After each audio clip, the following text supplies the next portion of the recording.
بشر ابن حارث رحمه الله میگه که اگه میخوای سر زبونا باشی همه یادت کنند، کارهای خوبت رو پنهون کن همونجوری که کارهای بدت رو پنهون میکنی.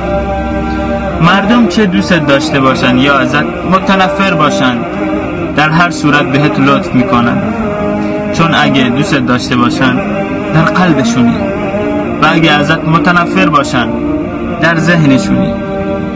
حبس ابد فقط پشت میله های زندان نیست. حبس ابد جاییه که کل زندگیت رو به میل و سلیقه دیگران بگذرونی. حبس ابد اونجاست.